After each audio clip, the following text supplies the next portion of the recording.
स्वागत है आपका हमारे YouTube चैनल निधि एकेडमी पर।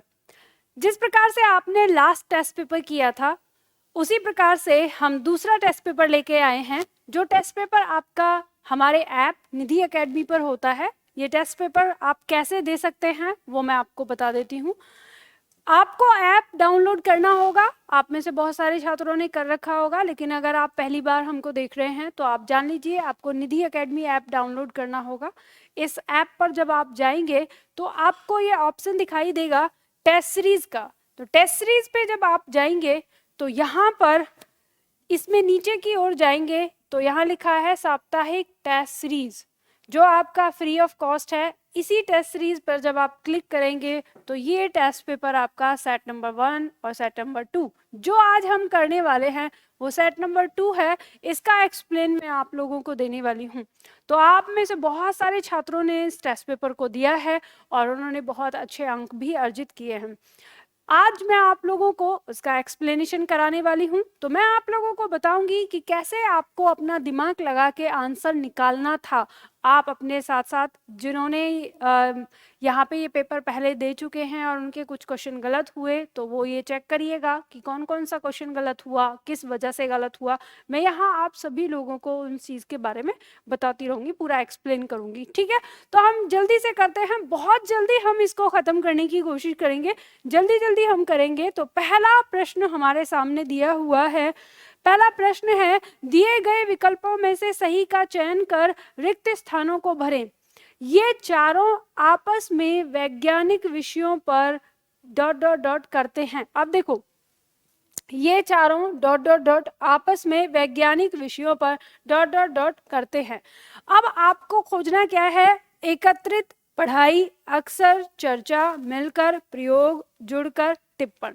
तो अब आप इन शब्दों में ये रिक्त स्थान आता है, आप कैसे पहचानेंगे? तो आप पहचानेंगे, जैसे कहा है कि विषयों पर, तो विषयों पर क्या होता है? अब इनमें से देखो, विषयों पर पढ़ाई होती है, विषयों पर चर्चा, विषयों पर प्रयोग या विषयों पर टिप्पण। तो इन चारों शब्दों में से अगर देखें तो चर्चा शब्द बहुत ज्यादा सटीक लगता है। अब इसके साथ अक्सर शब्द जो है इसको हम यहाँ रख कर देख लेते हैं।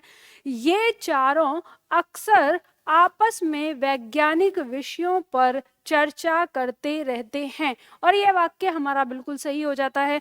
तो इस तरह से हमें पता चलता है कि इसका जो आंसर है वो हमारा क्या होगा? बी होगा। ठीक है, अगला प्रश्न हम लेते हैं। अगला प्रश्न आता है, the modern vernacular literature of Hindustan Hindi साहित्य के इतिहास ग्रंथ के लेखक का नाम है। यानी ये जो हमारी पुस्तक है इसको निम्न में से किसने लिखा है? ऑप्शन पहला है जॉर्ज ग्रियर्सन, ऑप्शन बी है गार्सा दा ताशी, विलियम वर्डवर्थ, आचार्य रामचंद्र शुक्ल। अब आपको इसमें से बताना है, तो आप लोगों ने ये जान लिया होगा ए आंसर, यानी जॉर्ज ग्रियर्सन ने ही ये पुस्तक लिखी है। आसानी से आप इसे कर सकते हैं। ठीक है, फैक्ट क्वेश्चन है, इसमें समझने वाली कोई बात नहीं। अगला प्रश्न है आपका प्रश्न संख्या 3, बिनु पद चलई सुनई बिनु काना, कर बिनु कर्म करई विधि नाना। इन पंक्तियों में अलंकार आपको खोजना है। 4 अलंकार आपके सामने दिए, विषम अलंकार, विभावना अलंकार, असंगति अलंकार और तद्गुण अलंकार। आपने अगर मेरी क्लास को ध्यान से देखा होगा तो मैंने आपको हिंट दी थी कि जिस पंक्ति के अंदर आपको बिनु या बिन शब्द दिखाई दे तो वो विभावना अलंकार होता है।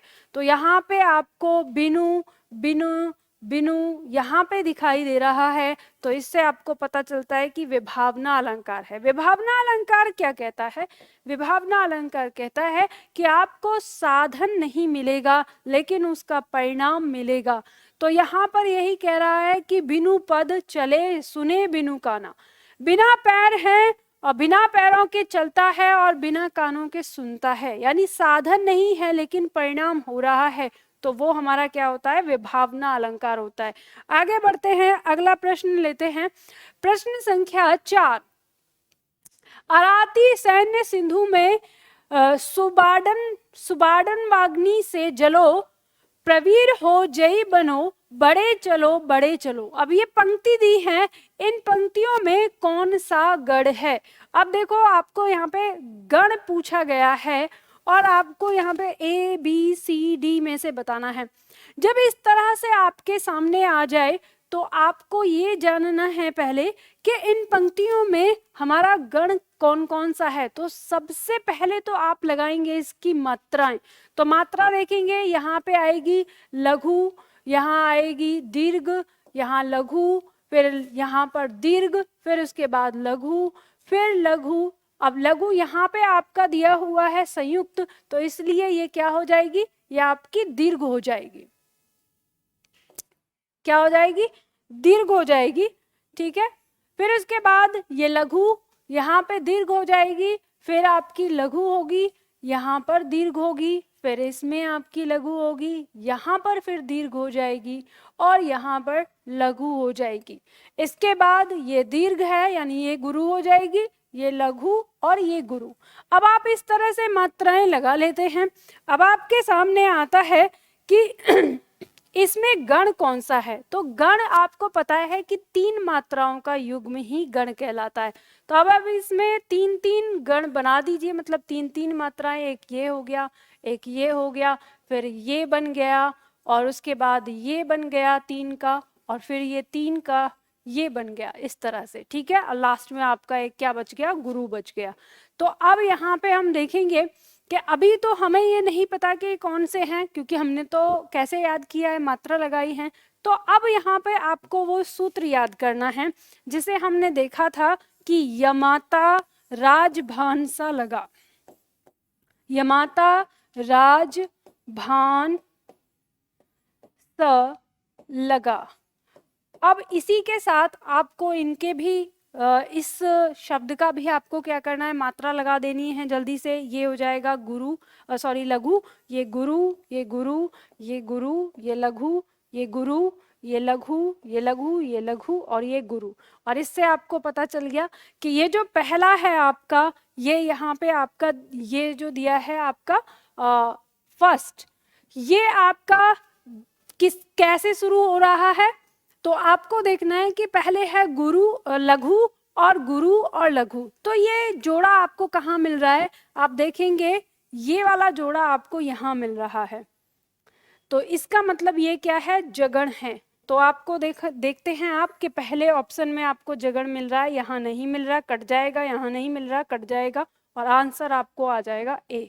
ठीक है, तो ए आंसर मिल जाएगा। अब ये आपने अगर गण लगाना या इसकी मात्रा लगाना अगर आपने सीखा होगा तो आप बहुत आसानी से और बहुत तीव्र गति से आप इसको कर सकते हैं कि आपको पहला ही ये पता चल जाए कि ये हमारा क्या है, जगण है, रगण है, तगण है, भगण है, क्या है। ठीक है, तो ये आपको लगाना आ जाए तो आसानी से आप कर सकते हैं।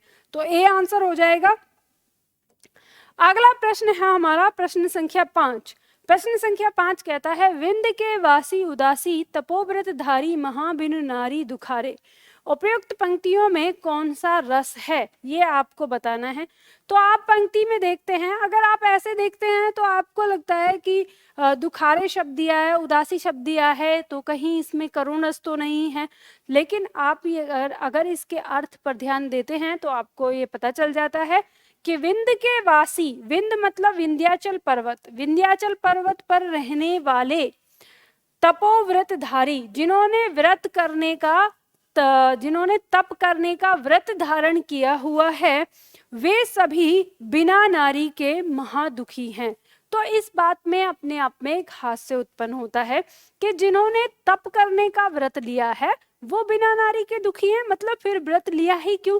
तो इस पंक्ति में हास्य है। ठीक है, तो हास्य है तो इसमें आंसर आपका क्या हो जाएगा, सी हो जाएगा। अगला प्रश्न है प्रश्न संख्या 6। प्रश्न संख्या 6 कहता है, वाक्य में त्रुटिपूर्ण भाग का चयन कीजिए। यदि कोई त्रुटि ना हो तो डी भाग का चयन कीजिए। अब यहाँ पे वाक्य दिया है हमारा, वीर सैनिक कहते हैं कि हम विद्रोही शत्रु का नाश करेंगे। अब ये जो पंक्ति दी है इसमें आपकी त्रुटि क्या है, तो आप देखेंगे कि विद्रोही और शत्रु, शत्रु तो अपने आप में ही विद्रोही होता है, तो शत्रु के साथ विद्रोही शब्द लगाना गलत हो जाता है। तो इसलिए बी आंसर होगा हमारा इसका, यानी जो इसमें त्रुटि है वो बी में है, तो बी आंसर हो जाएगा। ठीक है, आगे बढ़ते हैं। अगला प्रश्न है, प्रश्न संख्या 7 हमारे सामने है। सही वर्तनी वाला शब्द है। ऑप्शन आपके सामने ए बी सी डी दिए हुए हैं और आप देखेंगे तो ऑप्शन आपका बी सही है, शुश्रूषा। शुश्रूषा कहते हैं रोगी की देखभाल करना। ठीक है, तो वर्तनी इसकी सही हो जाएगी, इसे ध्यान दीजिए। नेक्स्ट प्रश्न है हमारा प्रश्न संख्या 8। आचार्यों ने कहा है कि अहिंसा ही परम धर्म है। संरचना के आधार पर वाक्य का भेद बताइए। मतलब ऊपर जो वाक्य लिखा हुआ है उसका भेद बताना है। किसके आधार पर? संरचना के आधार पर, यानी रचना के आधार पर। तो रचना के आधार पर हम देखते हैं तो हमारे वाक्य 3 प्रकार के होते हैं, सरल वाक्य, मिश्र वाक्य और संयुक्त वाक्य। तो सरल वाक्य और संयुक्त वाक्य, अब देखते हैं सरल वाक्य क्या होता है। सरल वाक्य में एक हमारा साधारण वाक्य होता है जिसमें हमारा उद्देश्य और विधेय होता है। तो यहाँ देखते हैं आचार्यों ने कहा कि एक तो हमारे पास उपवाक्य आ गया है और अहिंसा ही परम धर्म है, ये एक हमारा सरल वाक्य आ गया। तो जिस वाक्य के अंदर एक सरल वाक्य और एक उपवाक्य यानी आश्रित वाक्य होता है तो उसे मिश्र वाक्य कहते हैं। तो इसमें जो आंसर है वो हमारा क्या हो जाएगा? डी हो जाएगा, क्योंकि इसमें एक आश्रित उपवाक्य और एक सरल वाक्य है। तो आंसर डी। नेक्स्ट शब्द है प्रश्न संख्या 9। शास्त्र प्रवीण महाविद्यालय में पीतांबर धारण करने आते हैं। इस वाक्य में तत्पुरुष समास कौन सा शब्द पद में है? ऑप्शन आपको दिया है, शास्त्र प्रवीण महाविद्यालय, पीतांबर या धारण करके। तो आपको पता है इसने तत्पुरुष समास पूछा है। तत्पुरुष समास जैसे ही हम देखते हैं तो हमें समझ में आता है कि उत्तर पद प्रधान होता है, या हम उसकी व्याख्या पर ध्यान दें तो पूर्व पद के तुरंत बाद कारक चिन्ह हमें देखने को मिलता है। तो हम पहले शब्द देखते हैं शास्त्र प्रवीण। मतलब शास्त्र प्रवीण की अगर हम व्याख्या करें तो शास्त्र में प्रवीण, तो शास्त्र में प्रवीण, इसी के अंदर हमारा प्रथम पद के तुरंत बाद हमें कारक चिन्ह देखने को मिलता है। और शास्त्र प्रवीण भी शब्द में देखें तो इसमें उत्तर पद प्रधान होता है। तो इसलिए आंसर हमारा क्या हो जाएगा? ए हो जाएगा। ठीक है, चलिए आगे बढ़ते हैं। अगर आपने समास अच्छे से किया है तो समझ जाएंगे। नेक्स्ट शब्द है प्रश्न संख्या 10। अन्वीक्षण का संधि विच्छेद बताना है। अन्वीक्षण में संधि विच्छेद क्या होता है? तो देखो इसमें जब हम देखेंगे शब्द के बीचों बीच तो वी, ये हमें संधि दिखाई दे रही है, और जब हम इसको खोलते हैं तो ये व और प्लस ई हमें दिखाई देती है। ये इस वी का जो परिवर्तन हुआ है, हो न हो, या तो छोटा ऊ है या तो बड़ा ऊ है, इनमें से अब हम चुन लेंगे यहाँ पे। इसका मतलब ये जो बना है ये ऊ और ई से बना है, तो एक शब्द का अंतिम वर्ण हमारा ऊ होगा और एक शब्द का प्रथम वर्ण जो है वो ई होगा। तो हम यहाँ पर देखते हैं कि इनमें से कौन सा शब्द है जिसका ई आ रहा है। तो हमारे पास सी आंसर आता है और यही हमारा आंसर है, बाकी हमारा गलत है। ठीक है, अगर आपको संधि विच्छेद करनी आती है, यानी संधि करनी आती है, तो संधि विच्छेद भी आप इतनी आसानी से कर सकते हैं। ठीक है, तो ये चीज आपको अच्छे से समझ में आ जाती है। अगला प्रश्न लेते हैं, प्रश्न संख्या 11। मैं आप बहुत तेज स्पीड से करा रही हूँ क्योंकि मैंने आपको इस तरह के पॉइंट को पहले ही कराया है और ये आपका टेस्ट है। बस टेस्ट की व्याख्या दे रही हूँ ताकि आप कैसे परीक्षा में ध्यान से उसे पढ़ें। और आप में से अगर बहुत सारे छात्र ये कहें कि मैम आप तो बता दे रही हैं लेकिन हमको तो ऐसे निकालना नहीं आता, तो मैं उन छात्रों से कहूँगी कि वो मेरी ऑनलाइन क्लास ले लें। ऑनलाइन क्लास आप कैसे लेंगे? तो आपको निधि एकेडमी ऐप डाउनलोड करना होता है। इस एप्लीकेशन पर आपको दोनों प्रकार की क्लास मिलती हैं, लाइव क्लास भी और आपको रिकॉर्डेड बैच भी मिलता है। मतलब आप एक साथ भी सारी क्लास ले सकते हैं। अधिक जानकारी के लिए आप दिए हुए नंबर पे कॉल कर ले, आपको स्टाफ सारी चीजें समझा देगा कि आप आसानी से इसे कर सकते हैं। लेकिन कॉल करने का जो सही समय है वो सुबह 9 बजे से लेके शाम को 7 बजे होता है। अब अगर मान लो आप वीडियो रात में देख रहे हैं और तभी आप कॉल करते हैं तो आपकी कॉल रिसीव नहीं होगी, तो इस बात का विशेष ध्यान रखें। चलिए अपने प्रश्न पर आते हैं। प्रश्न हमारा दिया है 11। आहट, आवट, आस आदि किस प्रकार के तदित प्रत्यय हैं? तो ध्यान दीजिएगा, ये वे प्रत्यय हैं जिनसे हमारा भाववाचक संज्ञा बनती है। तो ए ऑप्शन में दिया है कृतवाच्य बनता है, नहीं कट जाएगा। कर्मवाच्य बनता है, नहीं कट जाएगा। क्योंकि जैसे हम कहें आवट, तो हम थकना में आवट लगा दे तो थकावट हो जाता है, और थकावट क्या बन जाएगा, एक प्रकार की भाववाचक संज्ञा बन जाती है। तो इसलिए हमारा आंसर जो है वो क्या हो जाएगा, वो सी हो जाएगा। ठीक है, बात समझ में आ गई। चलिए आगे बढ़ते हैं। अगला प्रश्न है प्रश्न संख्या 12। प्रश्न संख्या 12 कहता है अलबत्ता शब्द में कौन सा उपसर्ग है। अलबत्ता शब्द में, तो यहाँ पर जो हमारा उपसर्ग है, उर्दू शब्द है ये, उर्दू उपसर्ग ही है, अल इसमें उपसर्ग आ जाएगा। ठीक है, तो डी आंसर हमारा यहाँ पर हो जाएगा। आगे बढ़ते हैं। अगला प्रश्न, प्रश्न संख्या 13।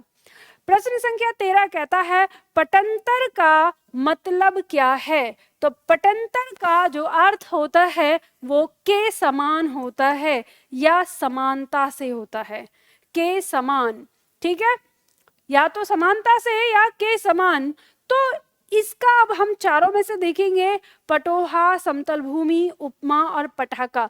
तो इन चारों में से एक ही शब्द है उपमा, जिसका अर्थ होता है के समान। तो इसलिए हमारा जो आंसर है वो हमारा क्या हो जाएगा, वो सी आंसर हो जाएगा। ठीक है, चलिए आगे बढ़ते हैं। अगला प्रश्न है प्रश्न संख्या 14। प्रश्न संख्या 14 कहता है अरण्य रोदन। अरण्य रोदन का अर्थ है, अरण्य रोदन का अर्थ क्या होगा। देखो, अगर आपने पर्यायवाची पढ़े हैं तो आपको पता होगा अरण्य मतलब वन। तो वन में रोदन, रोदन मतलब रोना। अगर आप वन में जाके रोते हैं तो वहां कौन देख रहा है, कोई नहीं देख रहा। तो हम इस अर्थ से इसके आंसर को लगाने की कोशिश करते हैं। जोर जोर से रोना, जंगल में चुपचाप रोना, अकेले में बैठकर रोना, व्यर्थ में अपनी विपदा सुनाना। तो क्योंकि ये क्या है, एक मुहावरा है, एक लोकोक्ति के अंतर्गत आता है, तो हम यहाँ पर देखेंगे अब लोकोक्ति में सीधा सीधा अर्थ नहीं निकलता है। तो जोर जोर से रोना ये कट जाएगा, जंगल में चुपचाप रोना ये भी नहीं होगा। आप कहेंगे मैम अभी तो आपने बताया कि अरण्य का मतलब वन है, तो वह एक भाव देने की कोशिश की गई है, तो ये नहीं होगा।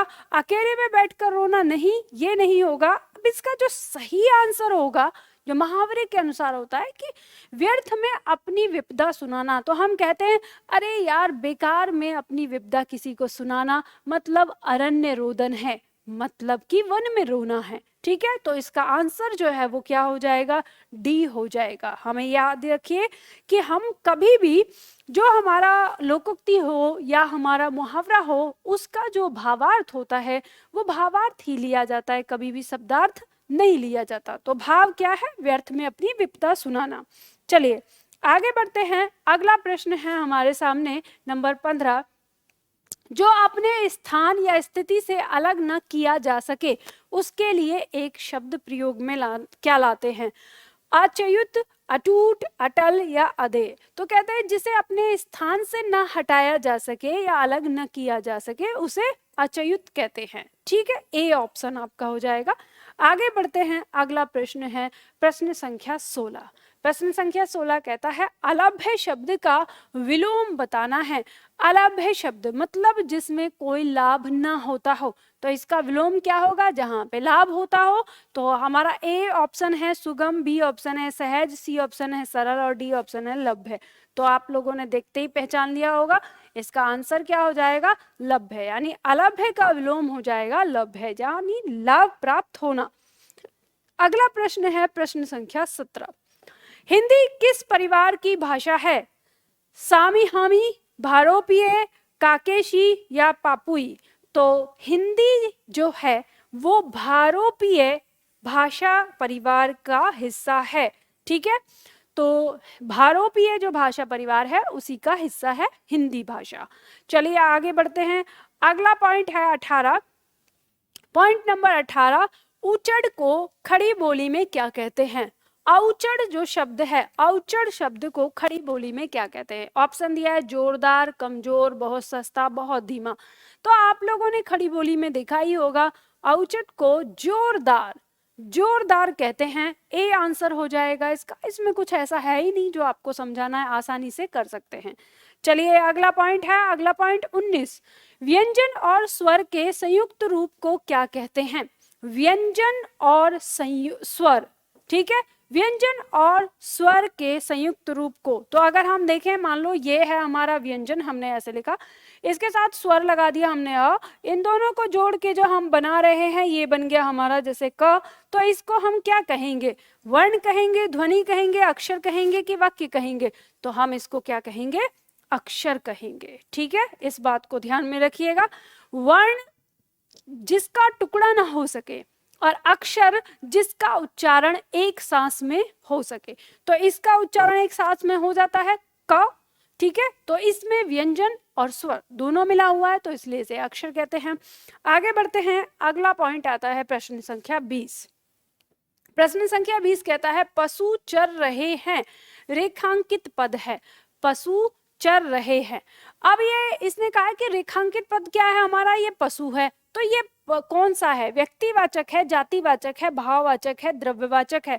तो पशु, आपको पता ही है पशु, दुनिया के सारे पशु की बात हो रही है, मतलब एक जाति को दिखा रहा है, तो जाति को दिखा रहा है, तो बी आंसर हो जाएगा। आराम से आंख बंद करके लगा दीजिए, आंसर आपका सही हो जाएगा। चलिए आगे बढ़ते हैं, अगला प्रश्न है हमारा 21। प्रश्न कहता है कौन सा पुल्लिंग है? पुल्लिंग पूछ रहा है, इसका मतलब 3 जो शब्द हैं वो स्त्रीलिंग होंगे। पहला ऑप्शन है मंत्रणा, स्त्रीलिंग होता है। सभा स्त्रीलिंग होता है। मंडली स्त्रीलिंग होता है। न्याय, न्याय शब्द अपने आप में पुल्लिंग है, इसलिए आंसर क्या हो जाएगा? डी हो जाएगा। ठीक है, बहुत आसान और बहुत सरल प्रश्न है, इनमें ऐसा कुछ भी नहीं जो आप लोग इसमें गलत करें। ठीक है, आगे बढ़ते हैं, अगला प्रश्न है 22। पानी शब्द का वचन क्या है? पानी शब्द का वचन पूछा है, एक वचन है, सदा बहुवचन है या सदा एक वचन है? पानी एक ऐसा शब्द है जो हमेशा एक वचन में आता है। ठीक है, तो आंसर क्या हो जाएगा? डी हो जाएगा, सदा एक वचन। इसका बहुवचन हम बना ही नहीं सकते। इवन हम इसका न निर्विभक्ति रूप बनाते हैं, न सविभक्ति रूप बनाते हैं। पानी हमेशा पानी रहता है, पानी से पानियों भी नहीं होता, तो यानी ये हमेशा क्या होता है? हमेशा एक वचन में होता है। अगला प्रश्न लेते हैं, प्रश्न संख्या 23। वे भ्रष्टाचार के प्रबल विरोधी थे, वाक्य में सर्वनाम का कौन सा प्रकार है? सबसे पहले देखेंगे वाक्य में सर्वनाम क्या है, तो वे यहाँ पर सर्वनाम आया है। इस वे के पीछे हमें किसका बोध हो रहा है? किसी प्राणी का बोध हो रहा है या किसी अपना स्वयं के लिए हो रहा है? तो हमें पता चलता है कि वे भ्रष्टाचार के प्रबल विरोधी थे, मतलब वे कोई व्यक्ति हैं। ठीक है, तो अब देखते हैं क्या दिया है ऑप्शन। संबंधवाचक नहीं होगा, संबंध तो दिखाई ही नहीं रहा। निश्चयवाचक, किसी को निश्चित नहीं कर रहा है एक से। निजवाचक, जब यहाँ पे अभी कर्ता ही नहीं आया तो निजवाचक कैसे आएगा? कट जाएगा। बचता है डी, पुरुषवाचक, क्योंकि इस वे के पीछे किसी व्यक्ति यानी किसी प्राणी के होने का बोध हो रहा है, इसलिए क्या होगा? पुरुषवाचक होगा। अगला प्रश्न लेते हैं। प्रश्न संख्या है 24। अगरबत्ती की सुगंध से थकावट दूर हो गई। इस प्रश्न में यानी इस वाक्य में प्रयुक्त काल बताना है। काल आपको बताना है, तो देख लीजिए, फोकस कर लीजिए कि वाक्य क्या कह रहा है। वाक्य कह रहा है दूर हो गई, वाक्य के अंत में ई आया है। और याद करो वह दिन जब मैंने आप लोगों को काल पढ़ाया था और मैंने आपको बताया था कि जब पंक्ति के अंत में या शब्द के अंत में, वाक्य के अंत में आपको ई, आ, ई, उ या ये शब्द अगर लगे हुए दिखाई दे तो समझ जाना कि वो आपका सामान्य भूतकाल का है। तो ऑप्शन देखेंगे, अपूर्ण भूतकाल नहीं, पूर्ण भूतकाल नहीं, सामान्य भूतकाल दिया है, ये ही हमारा आंसर हो जाएगा। ठीक है, तो इस तरह से हमें पता चल जाएगा। अगला प्रश्न लेते हैं, प्रश्न संख्या 25। प्रश्न संख्या 25 कहता है निम्नलिखित में से भाववाच्य का उदाहरण बताना है। भाववाच्य का उदाहरण देना है। भाववाच्य मतलब जिसमें क्रिया प्रधान हो, क्रिया प्रधान होती है, उस वाक्य को देखेंगे। पहला ऑप्शन अब चला जाए, दूसरा ऑप्शन रवि आम चूसता है, तीसरा ऑप्शन मोहिनी पत्र लिखती है, शीला से खाया नहीं जाता। तो अब हम यहाँ पे देखेंगे कि ऑप्शन हमारा दिया है अब चला जाए, और दूसरा डी ऑप्शन में दिया है शीला से खाया नहीं जाता। तो इस ऑप्शन में देखेंगे यहाँ पर भी हमारा जो खाने का काम कौन कर रहा है, शीला कर रही है, तो शीला के साथ यहाँ पर से कारक चिन्ह आया है। तो जब कभी किसी कर्ता के साथ से कारक चिन्ह आ जाता है तो वह भी हमारा क्या होता है, भाववाचक में होता है। ठीक है, और यहाँ पे दिया है मोहिनी पत्र लिखती है, इसमें मोहिनी के साथ कोई कारक चिन्ह नहीं है, तो ये हमारा कर्तृवाच्य है, तो ये नहीं होगा। रवि आम चूसता है, इसमें भी रवि के साथ कोई कारक चिन्ह नहीं, तो ये भी हमारा कर्तृवाच्य है। अब चला जाए तो ध्यान रखिए ऑप्शन ए और ऑप्शन डी, ये दोनों ही शब्द, ये दोनों ही वाक्य हमारे किस में आते हैं, भाववाच्य के अंतर्गत आ रहे हैं। तो ये दोनों ही वाक्य हमारे भाववाच्य में हैं। ठीक है, चलिए आगे बढ़ते हैं। अगला प्रश्न है प्रश्न संख्या 26। प्रश्न संख्या 26 कहता है उत्पत्ति के आधार पर शब्द के कितने भेद हैं।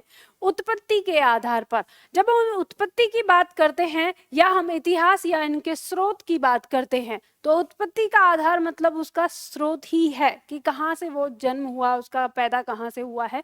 तो इस आधार पर हमारे 5 प्रकार के होते हैं। कौन कौन से होते हैं, तत्सम शब्द, तत्सम, दूसरा आता है तद्भव, तद्भव, तीसरा आता है देशज, देशज, ठीक है, चौथा आता है विदेशज, विदेशज जो विदेश में पैदा होने वाले, और पांचवा आता है संकर, पांचवा आता है संकर। तो यहाँ हम देखते हैं तत्सम शब्द जो संस्कृत भाषा के, तद्भव शब्द जो हिंदी भाषा के, देशज शब्द जिनके स्रोत का पता नहीं होता, मान लेते हैं कि देहात में बोले जा रहे हैं देशज शब्द, विदेशज शब्द जो विदेशी भाषा से हमारी भाषा में शामिल हुए हैं, और संकर शब्द वे शब्द जो 2 भाषाओं से मिलकर बने हैं, जैसे किताब घर, किताब उर्दू का शब्द है और घर हिंदी का शब्द है, तो दोनों से मिलकर बना किताब घर, तो ऐसे शब्द हमारे संकर शब्द कहलाते हैं। तो ये कुल कितने होते हैं, 5 प्रकार के होते हैं। ठीक है, चलिए अगला प्रश्न है प्रश्न संख्या 27। प्रश्न संख्या 27 कहता है आविर्भाव का पर्यायवाची शब्द है। आविर्भाव शब्द का अर्थ होता है उत्पन्न होना या प्रकट हो जाना। ठीक है, तो उत्पन्न होना या प्रकट हो जाना, तो इसका पर्यायवाची देखेंगे विकास, इसका नहीं होगा पर्यायवाची, जन्म नहीं होगा, निर्माण नहीं होगा, उद्भव का मतलब ही होता है प्रकट हो जाना या उग आना, तो इसका आंसर डी हो जाएगा। ठीक है, पर्यायवाची क्या होगा, आविर्भाव का उद्भव। अगला प्रश्न है प्रश्न संख्या 28। तो प्रश्न संख्या 28 कहता है कबीर कल बहुत सुंदर दिख रहा था, उपरोक्त वाक्य में रेखांकित शब्द व्याकरण की दृष्टि से क्या है। तो अब यहाँ पे ऑप्शन दिया है संज्ञा है, सर्वनाम है, कारक है, विशेषण है। तो आप देखेंगे कि कबीर कल बहुत सुंदर दिख रहा था, तो ये सुंदर किसकी विशेषता आई है, तो ये कबीर की विशेषता है, यानी कबीर के बारे में बताया जा रहा है, और ये क्या कर रहा है, कबीर की विशेषता बता रहा है। कबीर क्या है, संज्ञा, संज्ञा की विशेषता बताने वाले शब्द क्या होते हैं, विशेषण होते हैं। तो जो आंसर है आपका क्या हो जाएगा, डी हो जाएगा। ये क्या है, एक विशेषण है। ठीक है, आसानी से समझ में आ जाएगा। चलिए आगे बढ़ते हैं। अगला प्रश्न है प्रश्न संख्या 29। प्रश्न संख्या 29 कहता है चिड़िया आकाश में उड़ रही है, वाक्य में उड़ रही क्रिया क्या है। देखो उड़ रही है दिया है, अब ये प्रेरणार्थक क्रिया है, अपूर्णांक कालिक क्रिया है, सकर्मक क्रिया है, अकर्मक क्रिया है। तो आपको पता है उड़ रही है, ये इसमें हमारा सकर्मक या अकर्मक में से कोई एक पूछ रहा है, तो आप बताएंगे कि ये क्या अपने साथ कर्म ले रही है, क्या उड़ रही है, कोई आंसर नहीं मिलता, किसको उड़ रही है, कोई आंसर नहीं मिलता। लेकिन हम कहते हैं क्या उड़ रही है, तो कुछ लोग कहेंगे कि चिड़िया उड़ रही है, तो नहीं, चिड़िया किससे मिलेगी, कौन उड़ रही है, चिड़िया उड़ रही है। तो कौन क्या है, करता है, वाक्य में करता है चिड़िया, इसका मतलब उड़ रही है क्रिया का प्रभाव किस पे पड़ रहा है, चिड़िया पे पड़ रहा है। तो वाक्य में जब क्रिया का प्रभाव कर्म पर न पड़कर कर्ता पर पड़ता है, तो वो क्रिया हमारी क्या कहलाती है, अकर्मक क्रिया कहलाती है। मैंने आपको बताया ही जिसमें कर्म न आए वो क्रिया हमारी क्या है, अकर्मक क्रिया कहलाती है। आप में से जिन छात्रों ने इसको नहीं पढ़ा है तो YouTube पर मेरा टॉपिक दिया हुआ है, वो YouTube पे पढ़ सकते हैं। YouTube पे अगर नहीं पढ़ना है तो हमारे एप्लीकेशन निधि एकेडमी में जाके पढ़ सकते हैं। वहाँ पर भी आपको क्लासेस मिलती हैं, लाइव क्लास मिलती है, रिकॉर्डेड क्लास मिलती है, जैसे मर्जी आए। फ्री क्लासेस भी हैं आपकी एक सिरे से दी गई हैं, यानी अगर YouTube पे आपको हमारी क्लास नहीं मिलती हैं तो आप हमारे एप्लीकेशन पर जाकर वहाँ पर YouTube के बाद जो YouTube वीडियो के नाम से फोल्डर है उसमें जाकर आप हमारी क्लास देख सकते हैं लगातार, तो वहाँ पढ़ सकते हैं। तो सकर्मक अकर्मक जिन छात्रों को नहीं आता वो वहाँ जाके इसको पढ़ लें, ठीक है, आसानी से समझ में आएगा। आगे बढ़ते हैं, अगला पॉइंट है प्रश्न संख्या है 30। प्रश्न संख्या 30 कहता है द्विकर्मक वाक्य में कर्म कारकीय विभक्ति को किस पद के साथ प्रयुक्त होती है। यानी यहाँ पे इसने क्या कहा है कि द्विकर्मक, यानी द्विकर्मक का मतलब है जिस वाक्य के अंदर दो कर्म आए हों, ठीक है। तो जिस वाक्य के अंदर दो कर्म आ गए तो एक कर्म हो गया मुख्य कर्म और एक हो गया गौण कर्म। तो इसने कहा है कि विभक्ति जो है वो किसके साथ लगता है, कौन सा, यानी को कारक चिन्ह किस पद के साथ लगता है। प्रधान कर्म पद के साथ लगेगा, क्रिया पद के साथ लगेगा, गौण कर्म पद के साथ लगेगा या कर्ता पद के साथ लगेगा। तो एक बात ध्यान रखिए, कर्ता पद के साथ तो को कारक चिन्ह नहीं आता, कट जाएगा। क्रिया पद के साथ भी कोई कारक चिन्ह नहीं आएगा को, तो ये कट जाएगा। अब बचता है गौण कर्म पद या प्रधान कर्म पद। तो प्रधान कर्म पद यानी मुख्य कर्म पद क्रिया से जस्ट पहले होता है और उससे जस्ट पहले आपका वो होता है जिसके साथ को कारक चिन्ह लगा होता है। तो मुख्य जो है आपका मुख्य पद, उसके साथ कभी भी को कारक चिन्ह नहीं आता, तो यानी प्रधान कर्म पद भी कट जाएगा। बचता है आपके पास सी, गौण कर्म पद के साथ ही को कारक चिन्ह का प्रयोग होता है। उदाहरण के तौर पर आप देख सकते हैं, जैसे अध्यापक ने छात्रों को पुस्तक पढ़ाई, तो इस वाक्य के अंदर पुस्तक भी कर्म है और छात्रों भी कर्म है। तो छात्रों को ये गौण कर्म है और जो पुस्तक है ये मुख्य कर्म है। तो मुख्य कर्म के साथ कोई कारक चिन्ह नहीं आया और गौण कर्म छात्रों को इसके साथ कारक चिन्ह आया है। तो यह प्रश्न हमारा यही है। अब इस तरह के प्रश्न आपके तभी सही होते हैं जब आप अच्छी तरह से विस्तार से एक बार अध्ययन करते हैं। तो प्रश्न यहाँ पर हमारे 30 थे, 30 के 30 प्रश्न हमने किए और उम्मीद करती हूँ आप सभी लोगों ने बहुत अच्छे से किया होगा। आप में से बहुत सारे छात्र ऐसे भी हो सकते हैं जिनको ये सही ढंग से समझ में ना आया हो या परेशानी हुई हो, या ऐसा लग रहा हो कि मैम आप तो आसानी से आंसर बता दे रहे हैं लेकिन हमसे नहीं निकलता है, हमें समस्या होती है। तो वैसे छात्रों को मैं सलाह देना चाहूँगी कि आप हमारी हस्तलिखित क्लास में जो हस्तलिखित नोट्स बनाते हैं वो आप बुक ले सकते हैं। इसकी जानकारी के लिए आपको क्या करना है, दिए हुए नंबर पर आपको कॉल करना है। कॉल करने का समय सुबह 9 बजे से शाम को 7 बजे तक है, ठीक है। रात में कॉल करेंगे तो कॉल आपकी नहीं उठेगी, इसलिए दिन के समय में आप कॉल करिए और हस्तलिखित कंप्लीट क्लास नोट्स जो आपके पास जो यहाँ पे बनाए हैं, अभी नए बनाए हैं, उसमें बहुत सारी चीज़ें 2 कलर में आपको बना के दिया है जिससे आपको आसानी रहे समझने में, तो आप उन्हें मंगा सकते हैं।